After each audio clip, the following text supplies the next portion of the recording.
Morning to all of you. Welcome to my channel knowledge cattle. दोस्तों हम बात कर रहे थे डिस्टेंस एंड डायरेक्शन की सीरीज पर और डिस्टेंस एंड डायरेक्शन का आज का जो है वो तीसरा एपिसोड है। आज हम बात करेंगे कि एंगल बेस्ड क्वेश्चन क्या होते हैं, आजकल जो प्री में जो क्वेश्चन आ रहे हैं, न्यू पैटर्न जो आ रहा है वो क्या है। ठीक है, तो बस बने रहिए मेरे साथ वीडियो के लास्ट अंत तक। ठीक है, तो चलिए पहला क्वेश्चन देखते हैं बिना किसी देरी के। पहला क्वेश्चन है, Faizan started his journey in south direction and covers a distance of 4 kilometre. कहता है कोई फैजान नाम का व्यक्ति है जो अपनी जो जर्नी है, जो अपना यात्रा है वो स्टार्ट करता है और किस डायरेक्शन में स्टार्ट करता है, दक्षिण की दिशा में। तो चलिए चलाते हैं।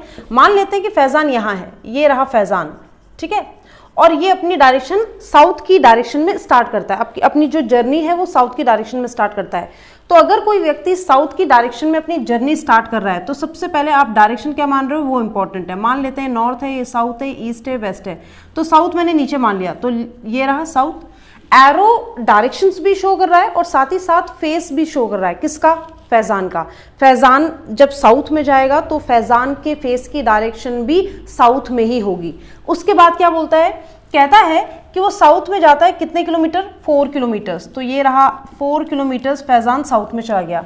Now turn to his right and after covering 2 kilometres, कह रहा है अब कहाँ टर्न करता है, राइट में। टू हिज राइट, अपने राइट में। ध्यान रखें आप अपना राइट मत ले लीजिएगा, ठीक है, कि आपका फेस किस हिसाब से आप अपना राइट ले रहे हो। फैजान अपने राइट में टर्न हो गया है। अब आप देखो, अगर फैजान यहाँ है तो फैजान ऐसा होगा, ठीक है, उसका फेस आगे नीचे की तरफ होगा, तो फैजान का राइट कहाँ होगा, ये राइट होगा, यानी इस तरफ उसका राइट होगा। इसका मतलब ये होगा उसका राइट और लेफ्ट हमेशा 90 डिग्री के एंगल पे रहते हैं अनटिल अनलेस एग्जामिनर एंगल आपको खुद ना दे दे। अगर एग्जामिनर एंगल खुद बोल देता है या वो एंगल 90 से कम का या 90 से ज़्यादा का होता है तो बात अलग होगी। अदरवाइज जब भी आपको लेफ्ट टर्न या राइट टर्न बोला जाए तो आपको 90 डिग्रीज पे ही लेना है, ठीक है। अच्छा, राइट मुड़ गया। अब उसने क्या बोला, एंड आफ्टर कवरिंग 2 किलोमीटर्स, और 2 किलोमीटर चलने के बाद rotates anti clockwise with an angle of 47 degree. Anti clockwise यानी घड़ी की विपरीत दिशा में, यानी कि 2 किलोमीटर इसी डायरेक्शन में चलने के बाद वो घड़ी की विपरीत दिशा में 47 डिग्री टर्न हो गया। अब एक चीज समझने की है, वो चला नहीं, वो टर्न हुआ है, ठीक है, दोनों में फर्क है। और किस डायरेक्शन में, एंटी क्लॉकवाइज। अब यहाँ बच्चों को थोड़ा परेशानी होती है, क्यों, उन्हें ये नहीं पता होता किस डायरेक्शन में। कुछ बच्चे कहते हैं मैम ये रहा 47 डिग्री, किसके रिस्पेक्ट में ले रहे हो, किसके रिस्पेक्ट में ले रहे हो। यानी कि एक चीज ध्यान रखना बेटा, एंटी क्लॉकवाइज बोला है, आप यहाँ पर हो और आपसे कोई बोल रहा है एंटी क्लॉकवाइज, तो हम जानते हैं क्लॉकवाइज क्या होता है, क्लॉकवाइज तो ये होता है, ये क्लॉकवाइज होता है, ये घड़ी की दिशा होती है। एंटी क्लॉकवाइज क्या होता है, उसका ऑपोजिट, घड़ी की विपरीत दिशा। तो घड़ी की विपरीत दिशा इस डायरेक्शन में होगी। फेस कहाँ है, ये रहा फेस। अगर कोई मुझसे कहे इस डायरेक्शन में हो, घड़ी की विपरीत डायरेक्शन में घूम जाओ, तो मैं नीचे की तरफ घूमूंगी या ऊपर की तरफ घूमूंगी, ऑब्वियसली मैं नीचे की तरफ घूमूंगी। डिपेंड करता है मेरा फेस कहाँ है। तो मेरा फेस अगर यहाँ है तो मैं ऐसे घूमूंगी। अगर मेरा फेस ऊपर की तरफ होता और कोई मुझसे बोलता है एंटी क्लॉकवाइज मूव करना है, तो मैं कैसे टर्न करती, तो मैं को इधर टर्न करती, ना कि इधर टर्न करूंगी जब क्लॉकवाइज होगा, इधर टर्न करूंगी जब एंटी क्लॉकवाइज होगा। समझ में आई बात। आप ये भी सोच सकते हो कि राइट टर्न करने का मतलब है आप क्लॉकवाइज टर्न कर रहे हो और लेफ्ट टर्न करने का मतलब है आप एंटी क्लॉकवाइज टर्न कर रहे हो। तो चलो ठीक है, ये चीज समझ लेना, छोटी सी चीज है लेकिन बहुत परेशान करती है ये, ठीक है। अब ये बंदा अब ये एंटी क्लॉकवाइज मुड़ेगा, ये तो सही है, पर किसके रिस्पेक्ट में, इस नॉर्मल के रिस्पेक्ट में। जिस डायरेक्शन में आपका फेस है बेटा उसके रिस्पेक्ट में आपको मूव कराना है। यहां से मूव कर रहे हो। अब ऐसा नहीं कि आपको मैम ये रहा, हम मूव तो इधर ही करा रहे हैं लेकिन हम एंगल यहां मान रहे हैं, नहीं, ये गलत है, ठीक है। तो ध्यान रखना, यहां पर अगर आपका फेस है तो टर्न करोगे तो नीचे की तरफ, यहां से टर्न करना शुरू करोगे तो 47 यानी 45 से थोड़ा सा ज्यादा होगा ये वाला एंगल। अगर इतना होता तो ये 90 हो जाता। 90 का हाफ 45 होता है, लेकिन 45 से 2 डिग्री ज्यादा। तो आपको इतने एक्यूरेट मेजरमेंट्स नहीं लेने यहाँ पर, ठीक है। आपके पास डी नहीं है, प्रोटेक्टर कुछ नहीं है, तो आपने ले लिया। ये 47 डिग्री का आपका टर्न हो गया, यानी ये व्यक्ति इस तरफ मुड़ गया होगा, यानी फेस उसका इस तरफ हो गया होगा। अब उसने क्या बोला, कितना चला उसके बारे में नहीं पता। अब बोलता है एट लास्ट, यानी अंतिम में ही covers 3.5 kilometre in the same direction.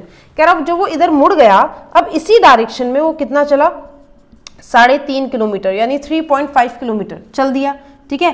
तो अगर डायग्राम गलत हो गया तो आप क्वेश्चन का आंसर सही नहीं दे सकते, ये बात आपको बहुत अच्छे से पता है, ठीक है। अब क्या बोल रहा है, कहता है कि in which direction was Faizan initially with respect to his final position. ध्यान से समझना बेटा, विद रिस्पेक्ट टू किसके सापेक्ष में पूछा है, फाइनल पोजिशन। फाइनल पोजिशन कौन सी है, ये रही, तो इसके सापेक्ष में पूछा है। क्या पूछा है कि फैजान इनिशियली किस दिशा में था, इसके रिस्पेक्ट में। यानी अगर आप यहां पर खड़े होते और कोई आपसे पूछता कि भाई फैजान बताओ, फैजान सबसे पहले इनिशियली यानी जब उसने जर्नी स्टार्ट की थी वो किस डायरेक्शन में था, अच्छी बात है कि सिर्फ डायरेक्शन पूछी है। तो आप खुद सोचो, आप यहां पर हो, अब आपके ऊपर वाली डायरेक्शन क्या कहलाएगी, नॉर्थ ही कहलाएगी, कभी चेंज थोड़ी ना होगी। अगर फैजान के इधर हमने साउथ मानी है, ऊपर नॉर्थ ही होगी, तो अगर ये बंदा है तो इसके ऊपर नॉर्थ होगी, इसके नीचे क्या होगी, साउथ होगी, ठीक है। इसके इधर क्या होगी, ईस्ट होगी, और इसके इधर क्या होगी, वो वेस्ट होगी। और मुझसे क्या पूछा है, इसके रिस्पेक्ट में, इस पॉइंट के रिस्पेक्ट में जहां पर फैजान अब पहुंच चुका है उसके रिस्पेक्ट में उसकी इनिशियल पोजीशन बताइए। तो अगर आप यहां पर खड़े हैं, अगर आप यहां पर खड़े हैं और आपसे कोई बोल रहा है फैजान पहले कहाँ था, तो ये नॉर्थ है, ये ईस्ट है, नॉर्थ ईस्ट के कहीं बीच में फैजान था, और नॉर्थ ईस्ट के बीच में अगर फैजान है तो answer should be north east, यानी उत्तर पूर्व आपका आंसर आ जाएगा। आपका उत्तर जो होगा वो उत्तर पूर्व आ जाएगा। समझ में आई बात, सभी को समझ में आ गई, ठीक है। अगर सभी को समझ में आ गई तो आगे बढ़ते हैं दूसरे क्वेश्चन के लिए, ठीक है। दूसरा क्वेश्चन काफी अच्छा है और आजकल के ट्रेंडी क्वेश्चन में से एक है, ठीक है। तो चलिए इसका स्क्रीनशॉट ले लीजिए, अगर आपको शो नहीं हो रहा है स्क्रीनशॉट ले लीजिए और दूसरे क्वेश्चन को देखते हैं क्या है दूसरा क्वेश्चन। चलिए अब देखिए आपके सामने एक दूसरा क्वेश्चन रखा है। क्वेश्चन को पहले आराम से देख लीजिए, टाइम लगाइए, पर क्वेश्चन को देख लीजिए अच्छे से। क्या कहता है, study the following information carefully and answer the questions given below. कह रहा है क्वेश्चन की जो डाटा दिया है या इंफॉर्मेशन दिया है उसको ढंग से पढ़ें और फिर एक एक करके आंसर दें। तो जरा डाटा पे नजर मारते हैं। ऐसा लग रहा है जैसे हम ब्लड रिलेशन में पहुंच गए, हमने ब्लड रिलेशन में, इनइक्वालिटीज में इस तरह के कोडेड फॉर्म का यूज किया था, ठीक है, अगर आपको याद होगा तो देखो क्या है, P and Q। P and Q का मतलब है, और P एंड Q लिखा हुआ है और ब्रैकेट में कुछ नंबर लिखा हुआ है, क्या है हमें नहीं पता, लिखा है P एंड Q और आगे लिखा है कि P is 4 metre in west of Q। इतना तो समझ में आ गया कि P एंड Q का मतलब है जो आगे वाला पॉइंट है वो पीछे वाले पॉइंट के वेस्ट में यानी कि पश्चिम में है। P is in west of Q। इसका मतलब क्या है हैश का, P is in east of Q यानी पूर्व में। और इसका मतलब क्या है कि जो P है वो कहाँ है, वो आपका साउथ में है, किसके, Q के साउथ में है। और इसका मतलब है P जो है वो आपका नॉर्थ में है, किसके, Q के। इतना तो सबको समझ में आ गया, लेकिन इतना समझना काफी नहीं है। क्यों, क्योंकि हम देख रहे हैं कि जब भी एंड लगा होगा तो क्या 4 ही मानना है, और जब हैश लगा होगा तो 12 ही मानना है, अगर डॉलर लगा होगा तो 6 मीटर की दूरी माननी है, और अगर परसेंटेज होगा तो 8 मीटर की दूरी माननी है। अगर ये सच है तो फिर इसका क्या रोल है, ये जो ब्रैकेट्स के अंदर आपको न्यूमेरिकल्स दिए हैं इसका क्या रोल है, ब्रैकेट्स के अंदर जो नंबर दिए हैं इनका कोई ना कोई रोल तो होगा। तो ये जानना बहुत जरूरी है कि भाई इनका रोल क्या है। तो हमें क्या करना होता है, इन नंबर्स को कंपेयर करना होता है बेटा। कंपेयर मतलब आखिर इनमें रिलेशंस क्या है। ये ऐसे ही नहीं है, ये जो ब्रैकेट में जो नंबर चेंज हुए हैं बेटा इस वजह से वैल्यू भी चेंज होगी, पर कैसा चेंज है और किस तरीके का है ये आपको जानना जरूरी है। तो देखो 12 का 4 हो गया, 12 का 4 दो तरीके से हो सकता है। एक, अगर उसे किसी नंबर से डिवाइड कर दिया जाए, और एक अगर 12 में से कुछ घटा दिया जाए। अगर मैं 12 में से 8 घटा दूं, ध्यान से देखिएगा सब, अगर मैं 12 में से 8 घटा दूं तो 4 आ जाएगा। लेकिन फिर 36 का 12 कैसे आया, अगर मुझे 36 का 12 करना है तो मुझे 36 में से 14 घटाना पड़ेगा, 36 14 नहीं 24 घटाना पड़ेगा, ठीक है। अगर मुझे 26 में से मुझे 24 घटाऊंगी मैं तब जाके आएगा, तो इसमें तो फिर 24 माइनस हो रहा है। और फिर मैं 18 और 6 का रिलेशन देखूं तो इसमें तो फिर 12 माइनस हो रहा है करीब, ये 12 ही तो माइनस कर रहे हैं, 12 माइनस कर रहे हैं तब 6 आएगा। और अगर 24 का 8 देखें तो इसमें से कितना 16 माइनस हो रहा है, 16 माइनस होगा तब जाके 8 आएगा। पर ये क्या है और क्यों ऐसा हो रहा है, कभी 8 कभी 24 कभी 12 कभी 16, तो ये तो पैटर्न बिल्कुल नहीं होगा, क्योंकि pattern should be same for whole the question. सारे क्वेश्चंस के लिए पैटर्न आपका सेम होना भी जरूरी है, इस बात का भी खास ध्यान रहे। अब अगर ये बात समझ में आ गई तो जरा देखना अब क्या करना है। मैंने कहा ठीक है ये तो समझ में आ गया कि माइनस नहीं हो रहा है। अब मैंने क्या बोला, अगर माइनस नहीं होगा तो क्या होगा, अगर वैल्यू घट रही है बेटा तो माइनस नहीं होगा तो डिवाइड ही तो हो सकता है अकॉर्डिंग टू मैथमेटिक्स। तो मैंने कहा ठीक है, डिवाइड किससे करें, 12 को किससे डिवाइड करेंगे 4 आ जाए, तो मैंने कहा डिवाइड कर दो 3 से। अच्छा 36 को किससे डिवाइड करें कि 12 आ जाए, मैंने कहा डिवाइड कर दो 3 से। 3 1 जा 3, 3 2 जा 6, 3 4 जा 12। उसी तरह इसको 3 से करेंगे तो 3 6 जा 18, इसको 3 से करेंगे तो 3 8 जा 24। तो यानी कि ये अब नया फॉर्मेट है आपके डिस्टेंस डायरेक्शंस के क्वेश्चंस का। जो डिस्टेंस डायरेक्शन के क्वेश्चंस आपके पास एग्जाम में आ रहे हैं आजकल, उसका नया फॉर्मेट ये है, ठीक। यानी कि सबसे पहला काम है, ये तो आप देख लोगे कि इस साइन का मतलब ईस्ट है कि वेस्ट है, इसका मतलब साउथ है कि ईस्ट है, ये तो आप देख लोगे। लेकिन सिर्फ इतना ही नहीं देखना, आपको ये भी देखना है कि जो नंबर दिया है, यानी कि जो वैल्यूज दी हैं, वो वैल्यूज क्यों कन्वर्ट हो रही हैं, क्या उसमें डिवीजन हो रहा है, या उसमें सब्ट्रैक्शन हो रहा है, या एडिशन हो रहा है, या मल्टीप्लीकेशन हो रहा है, कुछ भी हो सकता है, इस बात का ध्यान रहे। तो चलिए, ये काम तो आपने कर लिया, यानी पहला चरण आपने पूरा कर लिया। अब नीचे कुछ इंस्ट्रक्शंस दिए हैं बेटा, इसी कोडेड फॉर्म में, जो यहाँ पर एक्सप्लेन किया गया है कि इनका मतलब क्या है। अब इसी फॉर्म में कुछ इंस्ट्रक्शंस दिए हैं, you have to draw these instructions, और 1 बाय 1 आपसे क्वेश्चन पूछेगा एग्जामिनर, और आपको एक एक करके आंसर देना है। तो सबसे पहले हमें इस पिक्चर को ड्रॉ करना है। हमने ब्लड रिलेशन में ऐसा खेला हुआ है, ठीक है, हमने इनइक्वालिटीज में ऐसा किया हुआ है। जिन्होंने वो एपिसोड नहीं देखे तो प्लीज उनको देख जरूर लें, ठीक है, काफी मदद मिल जाएगी। तो इसको हम यहाँ ड्रॉ कर रहे हैं। अब मैं यहाँ पर ड्रॉ कर रही हूँ, ध्यान से देखते रहना, ठीक है। चलो इसको ड्रॉ करते हैं। तो क्या है, पहला बोल रहा है R hash H. R hash H, hash का मतलब ये वाला केस है, यानी आर हैश एच का मतलब अगर आगे आर होता यहाँ एच होता, तो आर जो होता वो ईस्ट में होता किसके, एच के। आर जो होता वो एच के ईस्ट में होता। तो पहले मैंने एच बनाया, एच का ईस्ट मान लेते हैं ये, क्योंकि मैं अपने हिसाब से ईस्ट यहाँ मान रही हूँ। एच के ईस्ट में कौन है, आर।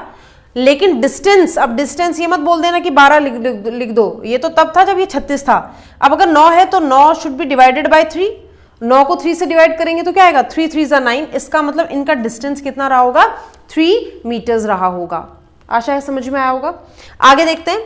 आगे मैंने देखा कि आगे लिखा है N hash x.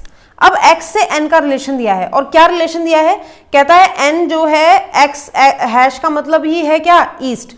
n east में x के, लेकिन x कहीं नहीं है। अब या तो x को ड्रॉ करो, उसके बाद आप n को ड्रॉ करो। पहले n x बनाओ, x का ईस्ट में आप n को रखो, ठीक है। या तो आप अलग अलग करो, उसके बाद लास्ट में क्या होगा, वो सारे के सारे डायग्राम्स एक साथ मर्ज हो जाएंगे और एक पूरा हमें डायग्राम मिल जाएगा। अगर ऐसा नहीं करना, क्योंकि आंसर तो सेम ही आना है दोनों हालत में। अगर ऐसा नहीं करना तो आप क्या करो, इन दोनों वेरिएबल में से एक वेरिएबल पकड़ो, यानी कि या तो r ढूंढो कहीं कि r का कनेक्शन किससे है, या तो फिर h का कनेक्शन ढूंढो। h का कनेक्शन किसी से भी नहीं है। अगर आप देख पा रहे हो कि h का कनेक्शन किसी से भी नहीं है, क्योंकि h कहीं और दिया ही नहीं, लेकिन r जरूर है, r यहाँ है। r का कनेक्शन q से है। तो क्या कनेक्शन है, $Q। $Q, डॉलर का मतलब क्या है, r जो है वो साउथ में है, यानी दक्षिण में है किसके, q के। अगर r q के दक्षिण में है तो बेटा q इसके पूर्व उत्तर में रहा होगा। q के दक्षिण में r है तो r तो नहीं हिलेगा, तो मैंने q को ऊपर रख दिया। अगर q ऊपर है तो r उसके दक्षिण यानी कि साउथ में हो गया। और कितना है, 45। 45 को मुझे डिवाइड करना पड़ेगा किससे, 3 से। और अगर मैं 45 को 3 से डिवाइड करूंगी तो 15 आएगा। 3 1 जा 3, 3 5 जा 15, 15। यानी इनका डिस्टेंस कितना है, 15। अब मैंने क्या किया, r भी हो गया, r के रिस्पेक्ट में और कोई है नहीं है, r के साथ किसी का रिलेशन नहीं है, लेकिन अब q के साथ है। ये कड़ियां मैं जोड़ती जा रही हूँ, आप अगर इंडिविजुअली भी करोगे तो भी डायग्राम सेम ही बनेगा लास्ट में, ठीक है। तो उसके लिए चिंतित होने की जरूरत नहीं है। Q एंड S यानी ये वाला केस है। Q यानी आगे वाला जो है वो वेस्ट में है, पीछे वाले के Q S के वेस्ट में है। अब Q यहाँ है, अगर Q S के वेस्ट में है तो बेटा S कहीं ना कहीं यहाँ रहा होगा, S का वेस्ट यही तो होगा, ये वेस्ट है ये वाली डायरेक्शन, तो S के वेस्ट में Q है, ठीक है। कितना दिया है, 6 डिवाइडेड बाय 3 इज 2। तो यानी ये डिस्टेंस कितना हो जाएगा, ये डिस्टेंस कितना हो जाएगा, 2 हो जाएगा, ठीक है। इसको रब कर देते हैं, ये डिस्टेंस आपका 2 हो जाएगा, ठीक। अब आगे क्या बोलता है, अब S का रिलेशन T से है। S का रिलेशन T से क्या है, S percentage T। S percentage T का मतलब है S नॉर्थ में है किसके, T के। अगर S T के नॉर्थ में है यानी T नीचे कहीं होगा। अगर S T के नॉर्थ में बेटा तो T उसके नीचे कहीं होगा, क्योंकि S तो बन चुका है। और कितना, 21 डिवाइडेड बाय 3 कितना आएगा, 7। यानी इनका डिस्टेंस कितना है, 7। और अगर इसका डिस्टेंस 7 है तो T कहीं ना कहीं यहाँ होगा, यानी R के सामने तो बिल्कुल नहीं आ पाएगा, क्योंकि ये डिस्टेंस 15 है। और अगर ये 15 होती तो ये T R के सामने आता, लेकिन ये कितनी रह गई, ये सिर्फ 7 रह गई। तो मैंने ये बना लिया, ठीक है। होप आपको समझ में आया होगा। अच्छा, अब क्या बोल रहा है, टी का रिलेशन ओ से है, टी का रिलेशन ओ से क्या है, एंड लगा हुआ है, यानी टी वेस्ट में है किसके, ओ के। अब टी ओ के वेस्ट में है तो ओ कहीं ना कहीं यहां रहा होगा, ओ के वेस्ट में कौन है, टी है, ओ के वेस्ट में, ओ का वेस्ट में टी है, और कितना 9, 9 डिवाइडेड बाई 3 इज 3, उनका डिस्टेंस कितना रहा होगा, 3 रहा होगा। आगे देखते हैं, अब ओ का रिलेशन एक्स है, ये भी देख लेते हैं। ओ का रिलेशन एक्स से क्या है कि वो कह रहा है एक्स परसेंटेज ओ, एक्स परसेंटेज ओ मतलब एक्स नॉर्थ में है किसके, ओ के नॉर्थ में एक्स है, और कितना दिया है उसने डिस्टेंस, 12, 12 डिवाइडेड बाई 3 मतलब 4, 4 का डिस्टेंस होगा, और एक्स ओ के नॉर्थ में होगा, 4 का डिस्टेंस होगा तो एक्स यहाँ का ही होगा, ठीक है। क्यों, क्योंकि टी के ऊपर एस है 7 के डायरेक्शन डिस्टेंस में, और ओ के भी ऊपर एक्स है लेकिन 4 के डिस्टेंस में, तो ये लाइन एस के बराबर एक्स जो है वो एस के सामने तो आ ही नहीं सकता, नीचे आएगा थोड़ा, ठीक है। अगर डायग्राम में प्रॉब्लम है तो मैं यहाँ पे भी ड्रॉ करके दिखा सकती हूँ, ठीक है, सो दैट आप आंसर सही से दे पाएं, गड़बड़ ना हो बस कैलकुलेशन में, ठीक है। तो मैं यहाँ पर एक बार बना लेती हूँ आप लोगों के लिए, अगर वहां पर किसी को देखने में दिक्कत हो रही है तो, ठीक। तो ये 7 था, ये टी था, इधर आपका ओ था, और ये आपका x था 4 के डिस्टेंस में, 3 के डिस्टेंस में, ठीक है। अगर वहां दिक्कत हो रही है तो इधर देख लो। अब लास्ट है क्या, n hash x, n hash x का मतलब है n ईस्ट में है किसके, x के, x का ईस्ट कहाँ होगा, ईस्ट इधर माना है, कौन है इधर, n है, कितने डिस्टेंस पे, 3, 3 का डिवाइड बाय 3 तो कितना आ जाएगा, 1, 1 के डिस्टेंस पे। तो आपके सामने क्वेश्चन का आंसर, या बोल सकते हैं जो उसने हमें इंस्ट्रक्शंस दिए थे उसका पिक्चराइज फॉर्म मैंने यहाँ पर कर दिया है। अब क्या होगा, अब एग्जामिनर 1 बाय 1 आपसे क्वेश्चन पूछेगा, कितने पूछ सकता है, 1 2 3, मैक्सिमम 3 पूछ सकता है, मिनिमम 2 या 1 पूछ सकता है। ऐसे क्वेश्चन में वो कम से कम 2 क्वेश्चन तो पूछेगा ही पूछेगा, 1-1 मार्क्स के, ठीक है। तो चलिए आपका डायग्राम बन गया। अब इस पूरे डायग्राम में मैं आपसे कोई भी क्वेश्चन पूछूंगी, बिलीव मी आप आंसर दे देंगे अगर आपकी अप्रोच सही है तो देखो, मान लीजिए मैंने आपसे पहला क्वेश्चन पूछा, और पहला क्वेश्चन मैंने आपसे पूछा कि in which direction is Q with respect to X। ध्यान से सुनना इस क्वेश्चन को और ध्यान से देखना, कह रहा है इन विच डायरेक्शन, किस दिशा में Q होगा, किसके रिस्पेक्ट में, किसके सापेक्ष में, X के सापेक्ष में।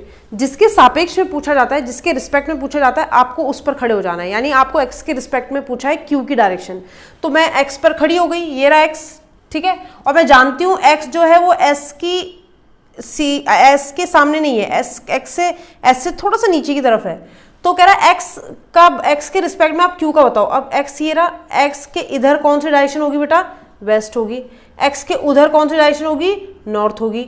अगर मैं Q के बारे में पूछ रही हूँ तो Q कहीं ना कहीं X के इधर लाई कर रहा है, और अगर Q X के इधर लाई कर रहा है तो नॉर्थ और वेस्ट के बीच में ही तो लाई कर रहा है, तो आंसर क्या आएगा, नॉर्थ वेस्ट, क्योंकि ये नॉर्थ है और ये आपकी वेस्ट है, और नॉर्थ और वेस्ट के बीच में लाई कर रहा है क्या आपका Q, तो X जो होगी, Q जो हो गया वो X के नॉर्थ वेस्ट में हो गया। अगर यही उल्टा होता मतलब क्वेश्चन पूरा सेम यही होता, बस यहाँ X हो जाता और यहाँ Q, यानी कि मैं X को इधर कर देती, Q को इधर कर देती, और मैं आपसे पूछती आप बताओ X Q के रिस्पेक्ट में कहाँ है, तो तब हम Q से लेते, Q के इधर क्या वेस्ट, Q के इधर क्या नॉर्थ, Q के नीचे साउथ, Q के इधर ईस्ट, तो ये ईस्ट से नीचे और साउथ के इधर आता, तो तब हम क्या बोलते हैं आंसर, साउथ ईस्ट, तब आंसर हो जाता साउथ ईस्ट। अगर ये दोनों वाइस वर्सा होते, अगर मतलब X की जगह Q होता और Q की जगह X होता तो, ठीक।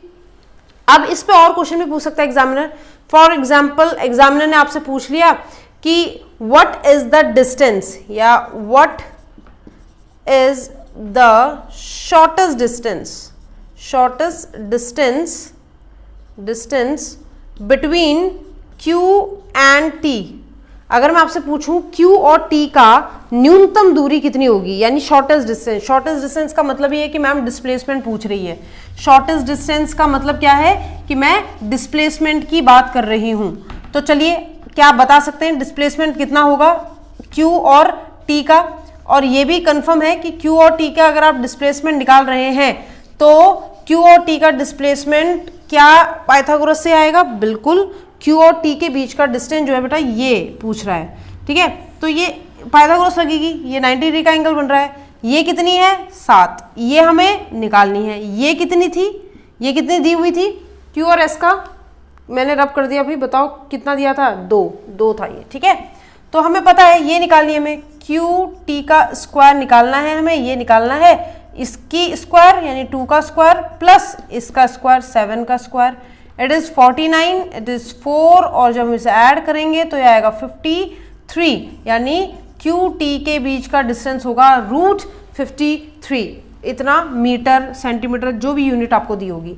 तो आपका आंसर आ जाएगा कि क्यू टी के बीच का जो डिस्टेंस है वो है √53 मीटर, इसका आंसर हो जाएगा। समझ में आई बात? अगर समझ में आ गई तो तीसरे क्वेश्चन के लिए तैयार रहिए और इसे एक बार स्क्रीनशॉट ले लीजिए, इस तरह का क्वेश्चन एग्जाम में आता है, ठीक है। तो फटाफट इसका स्क्रीनशॉट ले लीजिए और बढ़ते हैं तीसरे क्वेश्चन की तरफ। चलिए आज का लास्ट क्वेश्चन है ये, ठीक है। सामने देखिए और पता लगाइए कि हुआ क्या है क्वेश्चन में। तो सबसे पहले वही ये सब फालतू की बातें, मतलब वही नीचे की जानकारी पढ़ो, इसको ड्रॉ करो एंड देन आंसर दो क्वेश्चंस के जब मैं पूछूंगी। तो देखो अब क्या है, @ का मतलब है ईस्ट में, कौन आगे वाला, ये भी ध्यान देना कि आगे वाला पीछे वाले के या पीछे वाला आगे वाले के, यानी कौन सा किसके रिस्पेक्ट में है, इसके बारे में भी जानना बहुत ज़रूरी है। ऐसे नहीं कि आपने बना दिया हमेशा आगे वाला पीछे वाले के ही होगा, ठीक है। तो इसका भी ध्यान रखना। तो चलो देखते हैं क्वेश्चन कर पाते हो कि नहीं। तो पहले तो हम वैल्यूज़ को देख लेते हैं। ये तो हमें पता है @ का मतलब है आगे वाला पीछे वाले के ईस्ट में है, परसेंटेज का मतलब है साउथ में है, हैश का मतलब है वेस्ट में है, और एंड का मतलब है नॉर्थ में है। ये तो सबको पता हो गया, ठीक है। अब इसका रिलेशन इससे ढूंढना है मुझे, इसका रिलेशन इससे ढूंढना है, और मुझे लगता है ढूंढ भी लिया होगा, देखते ही पता चल रहा है नंबर बढ़ रहा है, घट नहीं रहा है। और बढ़ता तभी है जब या तो मल्टीप्लाई होता है या तो फिर आपका एडिशन हो रहा होता है। तो देखते हैं, मल्टीप्लाई तो नहीं हो रहा है, इतना बड़ा भी नहीं है, लेकिन एडिशन हो रहा है, कितने का, 2 का, एडिशन हो रहा है, कितने का, 2 का, एडिशन हो रहा है 2 का, ठीक है। तो 8 + 2 10, 5 + 2 7, 4 + 2 6 एंड 2 + 2 4। इसका मतलब मुझे समझ में आ गया कि है क्या, ठीक। नाउ अब बारी आती है ड्रॉ करने की, कि हाँ हम इसे ड्रॉ कर सकते हैं, बिल्कुल कर सकते हैं। देखो ये इंस्ट्रक्शंस दिए हुए हैं, इसको हमें ड्रॉ करना है, मेन यही है, ठीक है। क्वेश्चन अगर आपके सामने है, आपको दिया हुआ है, तो फिर दिक्कत ही नहीं है, पूछे एग्जाम में चाहे कुछ भी, हाँ ये सब सेट करना आना चाहिए बस।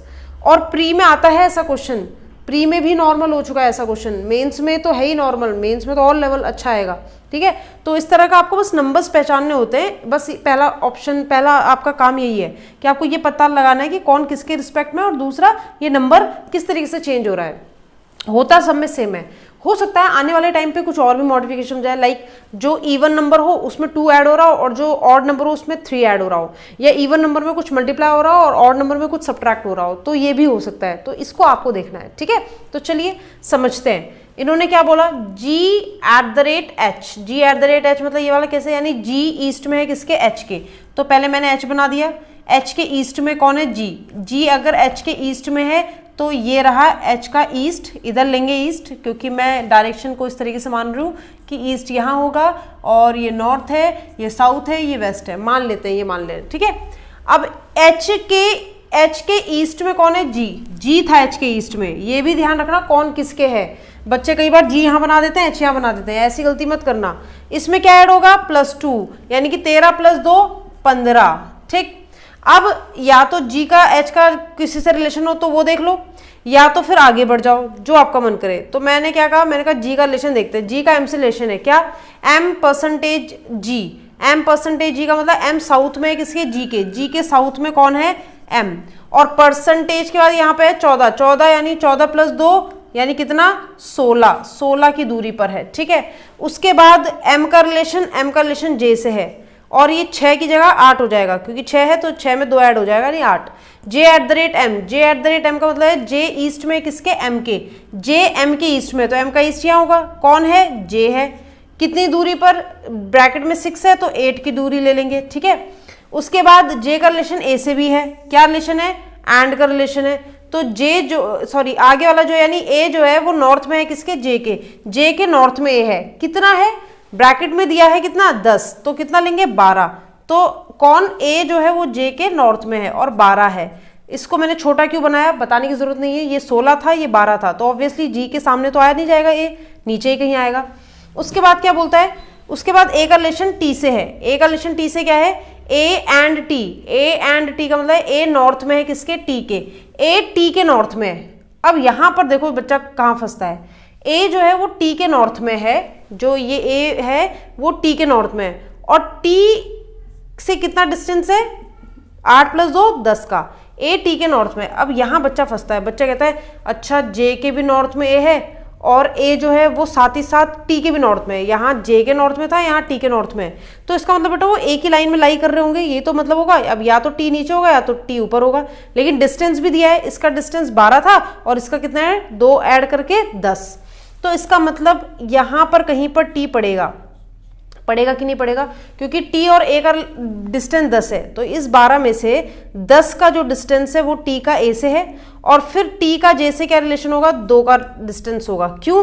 क्योंकि इस 12 को हमें ऐसे ही तोड़ना पड़ेगा ताकि टी के भी नॉर्थ में ए आ जाए और ए जे के भी नॉर्थ में आ जाए, तो ये 10 और ये 2 12, और ये टी है, ध्यान से देखना ये टी है, ठीक।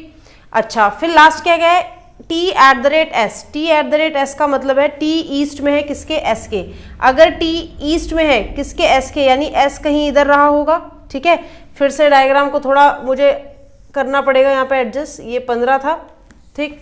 उसके बाद जी के साउथ में 16 के डिस्टेंस पर एम था, और फिर इधर 8 के डिस्टेंस पर जे था, फिर इधर 2 के डिस्टेंस पर आपका टी था, और फिर 10 के डिस्टेंस पे आपका ए था। यहाँ टी था और फिर 10 के डिस्टेंस पे कौन था, ए था, और टी जो है वो ईस्ट में था किसके, सॉरी टी था ईस्ट में, कौन था, टी, हाँ टी जो है वो ईस्ट में था किसके, एस के।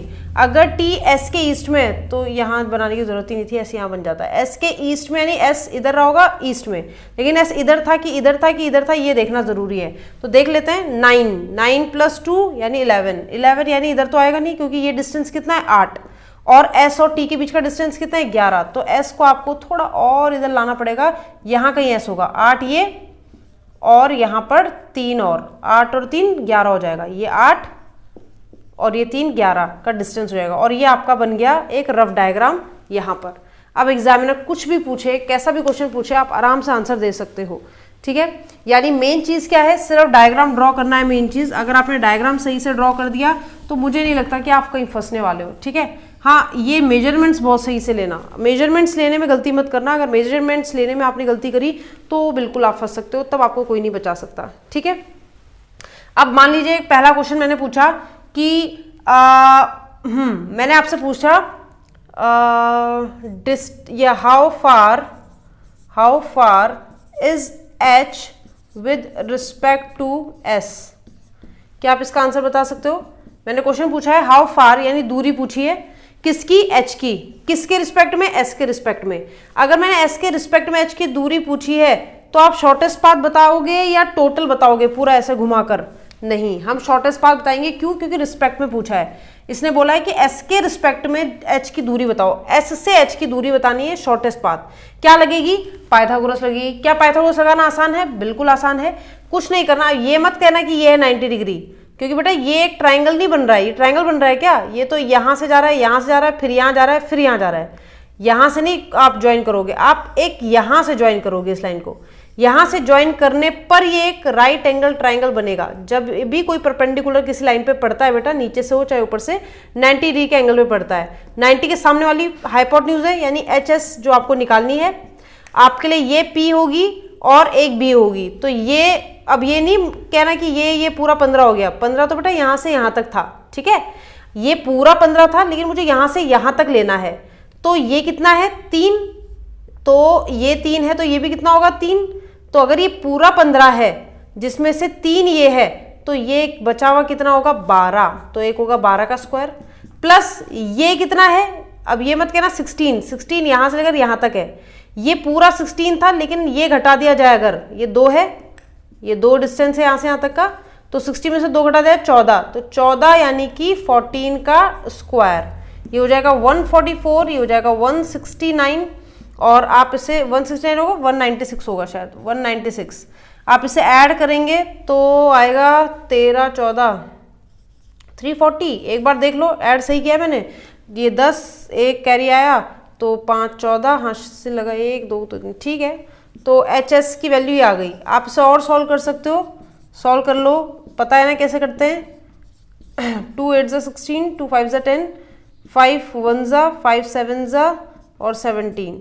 तो आपको पता है 2 आ जाएगा बाहर और अंदर रहेगा आपका कितना 85। तो HS की वैल्यू कितनी आ गई, यानी कि ये वाला जो डिस्टेंस आ गया वो आएगा इतना मीटर और सेंटीमीटर जो भी दे रखा हो, जो भी यूनिट होगी, किलोमीटर हो चाहे मीटर हो चाहे कोई भी हो, ठीक है। तो इतना आपका ये डिस्टेंस आ गया 2 आपका 85 मीटर। तो आप देख रहे होंगे क्वेश्चन कैसा ही पूछ सकता है अगर डायग्राम बन जाए एक बार ढंग से। हाँ, मेजरमेंट्स मैं पहले बोल रही हूँ, मैंने पहले भी बोला, अभी भी बोल रही हूँ, लास्ट में भी बोल रही हूँ कि भाई मेजरमेंट सही लेना, ठीक है। जैसे यहाँ पर बच्चे अटक जाते हैं, जैसे जब ये वाली लाइन थी कि A J के भी नॉर्थ में, A T के भी नॉर्थ में, लेकिन इसके नॉर्थ में 12 है और इसके नॉर्थ में 10 है, तो आपको पता है कि उसी 12 को स्प्लिट करना है बेटा आपको, ठीक है। अदरवाइज ऐसा नहीं कि आप T को नीचे ले आए, ऐसा मत कर देना, ठीक है। तो चलिए आज के लिए इतना ही रखते हैं। आशा है आपको ये नया टाइप का क्वेश्चन समझ में आया होगा, ठीक है। जिन लोगों को इस क्वेश्चन में प्रॉब्लम होती है प्लीज एक्सरसाइजेस कीजिए, इस पे बेस्ड आप क्वेश्चंस कीजिए, रिवीजन कीजिए, ठीक है। सिर्फ ये नहीं कि आप वीडियोस देख रहे हैं और आप आराम से लेटकर वीडियोस देख रहे हैं जैसे कि भी आप कर रहे हैं, ठीक है। तो आराम से बैठ के वीडियो देख रहे हैं और आपके दिमाग में सेट हो जाएगा, आपको तरीका समझ में आ जाएगा। लेकिन जब तक आप एक बार प्रैक्टिस नहीं करोगे, मैथ्स और रीजनिंग दोनों ही ऐसे सब्जेक्ट्स हैं, जब तक आप प्रैक्टिस नहीं करोगे तब तक मजा नहीं आएगा, तब तक आप स्कोर भी नहीं कर पाओगे, ठीक है। तो चलिए मिलते हैं अगले एपिसोड में, तब तक के लिए अपना ध्यान रखिए और पढ़ते रहिए मेरे साथ रीजनिंग।